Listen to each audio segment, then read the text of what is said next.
Question number 8 में वो ये कह रहा है कि एक टेबल कोस्टर है जिसकी शेप जो है वो रम्बस है की है और उसके जो डायगोनल है 10 सेंटीमीटर 24 सेंटीमीटर है। Find the length of each side of a coaster. अब वो एक रम्बस शक्ल की बात करता है, शेप की फिगर की बात करता है। तो हमने एक रम्बस बना ली ABCD, हमने उसका नाम रख लिया। अब वो कह रहा है कि इसकी जो डायगोनल है, डायगोनल ये होता है कि जो क्रॉस का जो वर्टेक्स होते हैं, कॉर्नर होते हैं, ए जब C से मिलेगा, A से C जो है वो क्या है, डायगोनल है। इसी तरह B और D जो है वो डायगोनल है। और वो कह रहे हैं कि एक दूसरे को बाइसेक्ट करते हैं एक 90 डिग्री। ये तो वैसे कंफर्म है कि जो होते हैं ना रम्बस के, ये 90 डिग्री के एंगल होते हैं। ये आपस में जितने भी होते हैं ये 90 डिग्री के एंगल होते हैं। तो ये जो पॉइंट है ना, ये वाला पॉइंट, इसको हम पॉइंट E कह देते हैं। ये जो जिस जगह ये बाइसेक्ट कर रहे हैं इसको हमने पॉइंट E कह दिया, एक चीज़। दूसरा ये है कि the diagonal of a rhombus bisect each other and are at right angle to each other. Right angle मतलब ये है कि जो डायगोनल होते हैं एक दूसरे को बाइसेक्ट करते हैं, और जहाँ बाइसेक्ट कर रहे होते हैं तो उनकी जगह यहाँ सारा, यहाँ पे भी 90, यहाँ पे भी 90, यहाँ पे भी 90, यहाँ पे भी 90, वो 90 डिग्री के एंगल पर एक दूसरे को बाइसेक्ट करते हैं। अब हमारे पास जो है जो गिवन है डायगोनल जो उसने AC हम कह देते हैं जी, डायगोनल AC जो है वो हमारे पास कितना है जी 24 सेंटीमीटर है, और BD जो है वो 10 सेंटीमीटर है। ये तो गिवन है ना, उसने खुद डायगोनल AC नाम हमने रख लिया AC, और दूसरा BD 10 सेंटीमीटर। अब वो कह रहा है कि जो साइड है ना, ये वाली साइड आपने फाइंड करनी है। तो आपने हमें एक चीज़ ज़हन में रखनी है कि जो रोम्बस होती है उसकी सारी साइड्स जो होती हैं वो इक्वल होते हैं। आई थिंक पेज नंबर 103 है आपकी बुक का, एक्सरसाइज 4.2 से पहले एक पेज पे जो है दी हुई है सारी डिटेल दी हुई है फिगर के बारे में। तो उसमें वहाँ पे आपको दिया हुआ है कि ऑल साइड्स जो हैं वो इक्वल होती हैं, सेम इन लेंथ होती हैं। तो इसलिए सारी की सेम जो लेंथ है वो सेम होगी, क्योंकि ABCD और DA की लेंथ सेम होगी, तो हमें एक साइड की लेंथ चाहिए। तो बहुत आसान सा क्वेश्चन है। अब आप देखें, ये जो AC है और ये पूरा जो है कितना है 12 है। इसी तरह BD जो है वो पूरा जो है वो 10 है। तो ये बिल्कुल मिडल में एक दूसरे को बाइसेक्ट कर रहे होते हैं, इसलिए जो यहाँ से लेकर यहाँ तक 12 है, तो C से D तक 12 सेंटीमीटर होगा, और C से E तक और AC तक कितना होगा जी 12 सेंटीमीटर होगा। इसी तरह B से D तक 10 है, तो B से E तक 5 सेंटीमीटर होगा। इसी तरह E से D तक भी क्या होगा 5 सेंटीमीटर होगा। अगर आप देखें ये वाली जो शेप है इसको अगर मैं निकाल लूँ तो ये बन जाएगी कुछ इस शक्ल की बन जाएगी, जिस A आ जाएगा और B आ जाएगा और ये E आ जाएगा, जहाँ पर 90 का एंगल बन रहा है। अगर आप देखें BE जो है, BE कितना है 5 सेंटीमीटर है, और जो AE है वो क्या है जी 12 सेंटीमीटर है। तो हम क्या करते हैं, लेट कर लेते हैं, let length of each side is equal to x centimetre है। यानी जितनी भी साइड है ना इनको हम x सेंटीमीटर कह देते हैं। ये सारी साइड x सेंटीमीटर होगी। तो अब ये देखें A से B x सेंटीमीटर है, तो ये देखो x हो गया, x सेंटीमीटर हो गया।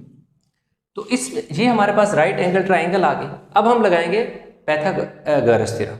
बाय अप्लाइंग पाइथागोरस थ्योरम वो क्या कहता है, वो पाइथागोरस थ्योरम में ये होता है कि हाइपोटेन्यूज का जो स्क्वायर होता है वो इक्वल होता है बेस का स्क्वायर प्लस परपेंडिकुलर का स्क्वायर होता है। यहां पर हाइपोटेन्यूज आपका ये वाला हाइपोटेन्यूज है, ये जो है ये आपका बेस है, ये जो है ये आपका परपेंडिकुलर है।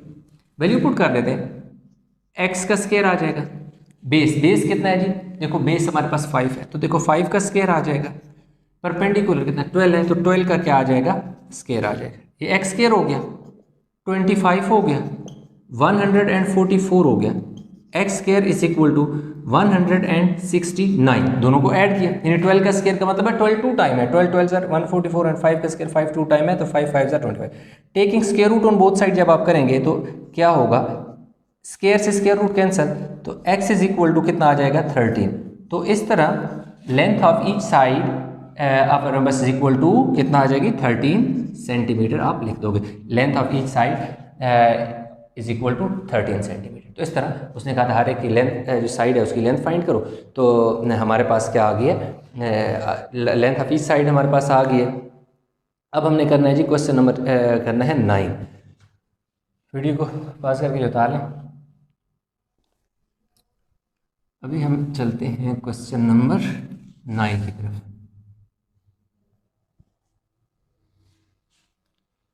अच्छा, अब जो हमारे पास आ गया क्वेश्चन नंबर 9। अब क्वेश्चन नंबर 9 में हमारे पास है जी,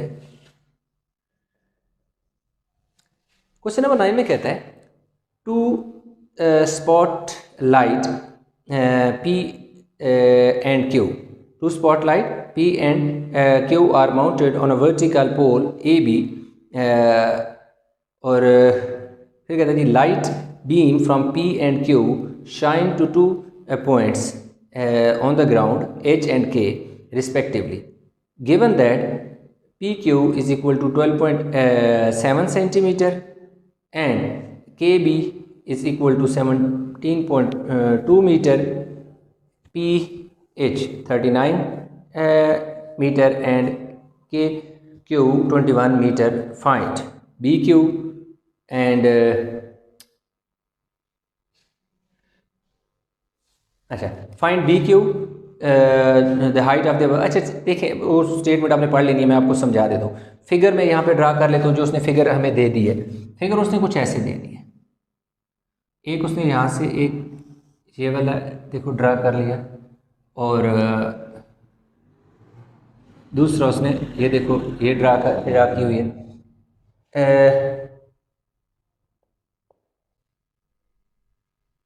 ये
अच्छा तो स्टूडेंट है ये हमारे पास आ गया जी क्वेश्चन नंबर 9 का पार्ट 1 है। ये उसने एक फिगर दी हुई है।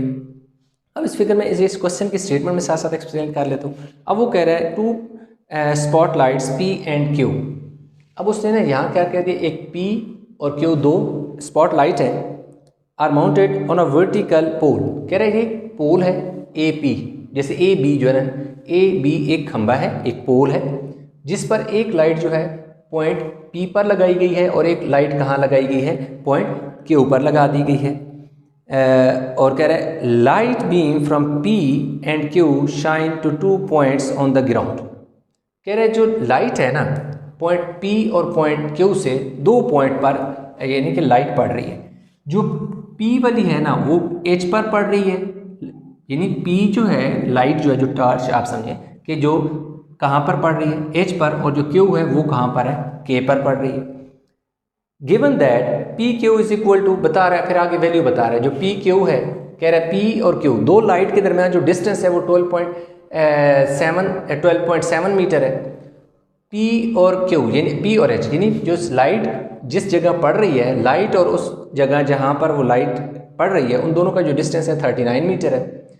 और पोल का और जो क्यू जो लाइट है वो जिस पॉइंट पर पड़ रही है वो 21 मीटर है। जो क्यू जो लाइट पड़ रही है वहाँ से लेकर पोल के पाँव तक का जो डिस्टेंस है वो 17.2 मीटर है। और फाइंड क्या करना है, अच्छा नीचे जो कह रहा है B find B Q the height above the ground, B Q B से क्यू तक की जो हाइट है, एक तो हमने ये फाइंड करनी है और दूसरा फाइंड करना है एच के।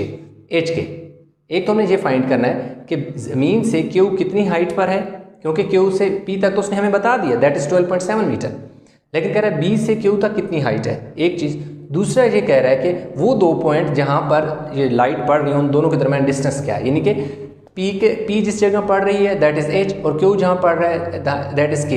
एच और के के दरमियान जो डिस्टेंस है वो हमने क्या करना है, फाइंड करना है। एच के the distance between the projection of the light beam, जो लाइट बीम है उनका जो प्रोजेक्शन है वो जो बन रहा है, जो एक्स बन रहा है, वो हमने क्या करना है, इमेज बेशक आप समझ लें, वो हमने फाइंड करना है। ठीक है, अब आप देखें तो हम क्या करते हैं, बी इन ट्राइंगल बी के क्यू, हमने ये वाली ट्राइंगल ले ली बी क्यू के। अब हम क्या करते हैं, इसको अलग से बना लेते हैं। इधर 90 डिग्री का बन रहा है, ठीक है जी, ये क्यू है, ये के है, ये 17.2 मीटर है, ये 21 मीटर है। हम लेट कर लेते हैं B Q is equal to X, B Q को हम क्या कह लेते हैं, एक्स मीटर कंसीडर कर लेते हैं। अब हमारे पास क्या है, जब भी दो साइड गिवन होती हैं तो हम क्या करते हैं कि तीसरी साइड फाइंड करनी हो, जैसा कि यहाँ पर है, तो हम पाइथागोरस थ्योरम लगाते हैं। अब पाइथागोरस थ्योरम क्या है, हाइपोटेन्यूज का square is equal to base का स्क्वायर प्लस परपेंडिकुलर का स्क्वायर। अब ये जो है ये आपके पास परपेंडिकुलर सॉरी हाइपोटेन्यूज होता है, ये आपके पास परपेंडिकुलर होता है, ये आपके पास क्या होता है जी, बेस होते हैं। अब परपेंडिकुलर की जगह 21 का स्क्वायर ले लो, बेस की जगह 17.2 का स्क्वायर ले लो और परपेंडिकुलर की जगह x का स्क्वायर। आई थिंक ये 441 होता है और इसका ले लेते हैं जी 17.2 multiply by 17.2 295.84 295.84 plus x square. 17.2 का स्क्वायर का ये मतलब है कि 17.2 को 17.2 से मल्टीप्लाई करो, यानी 17.2 मल्टीप्लाई बाय 17.2। 21 का स्क्वायर का मतलब है 21 मल्टीप्लाई बाय 21। अब ये हो जाएगा जी 441 minus 295.84 is equal to X square, क्योंकि हमें एक्स चाहिए तो इसलिए ये वाली वैल्यू इधर आके माइनस हो जाएगी। अब वैल्यू को हम क्या कर लेते हैं जी, माइनस कर लेते हैं। 145.16 is equal to X square, taking square root on both side. जब स्क्वायर रूट लेंगे तो X is equal to, X को मैं इधर लिख लेता हूँ, इसका जो स्क्वायर रूट आएगा उसकी वैल्यू को मैं यहाँ 12.05 मीटर, ये हमारे पास x आ गया, दैट इज बी क्यू। उसने क्या कहा था, फाइंड बी क्यू, यानी पार्ट 1 हमने कंप्लीट कर लिया, that is B Q is equal to 12.05 metre आ गया। अब हमने पार्ट 9 का पार्ट 2 की तरफ चलते हैं। अब जो 9 का पार्ट 2 है ना, उसमें हम ट्राइंगल लेंगे पी एच बी, ये पूरी ट्राइंगल लेंगे पी एच बी, ये वाली ट्राइंगल, ये वाली जो है ना ये आप बना लें। अब देखें पी एच बी की अगर हम बात करें, मैं यहाँ मेंशन कर देता हूँ, in triangle P H B angle B is equal to 90 degree, कि ये जो मेरे पास ट्राइंगल है ये complete, that is P H B 90 B पे बनेगा। अब इसमें मैं जो है कि साथ लिख देता हूँ बेस हाइपोटेन्यूज, ये सारा लिख देता हूँ आसानी के लिए, क्योंकि मैंने पाइथागोरस थ्योरम तो इस पर लगाना है, तो इसलिए मेरे पास जो परपेंडिकुलर है, परपेंडिकुलर मेरे पास जो P Q plus Q B है, ठीक है।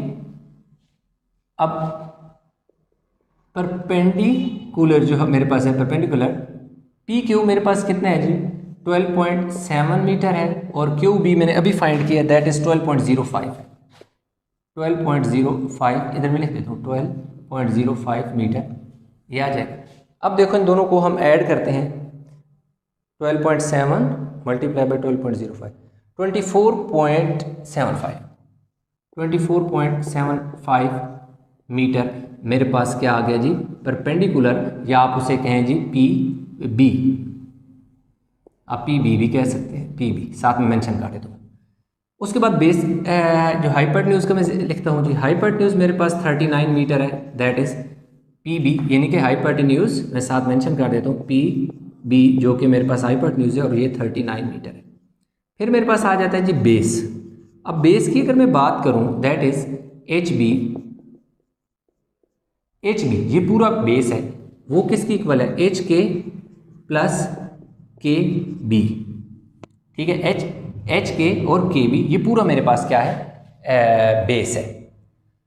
अब मैंने क्या करना है कि इस पे मेरे पास लगा देता हूँ जी मैं पाइथागोरस थ्योरम।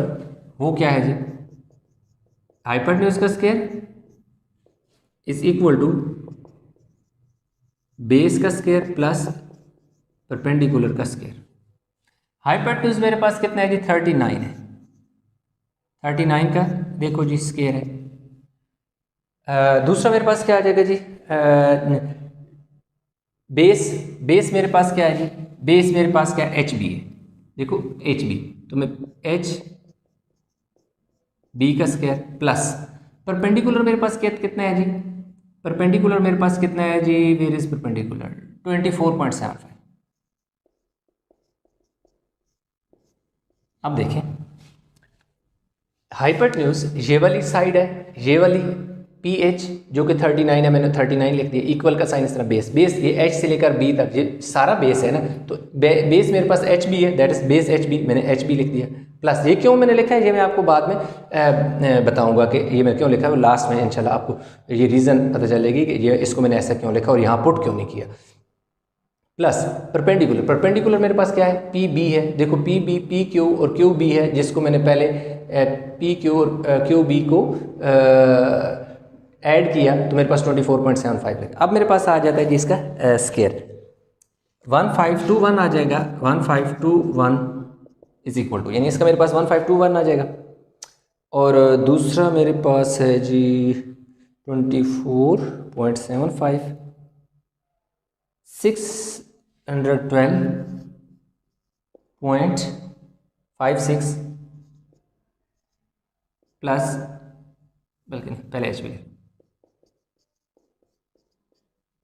612.56 आ गए ठीक हो गए। अब 1521 minus 612.56 is equal to H B का स्क्वायर। इसको ये वैल्यू जो है एक्स्ट्रा थी मतलब मुझे नहीं चाहिए मुझे एच बी चाहिए इसलिए मैं इस वाले को इधर आके माइनस कर ली। अब इन दोनों को मुझे करना है G minus 908.44 is equal to H B का square. Taking square root on both side जब मैं करूँगा स्क्वायर रूट लूँगा तो उससे क्या होगा कि मेरे पास क्योंकि मुझे स्क्वायर नहीं चाहिए मुझे एच बी चाहिए तो मेरे पास एच बी कितना आ गया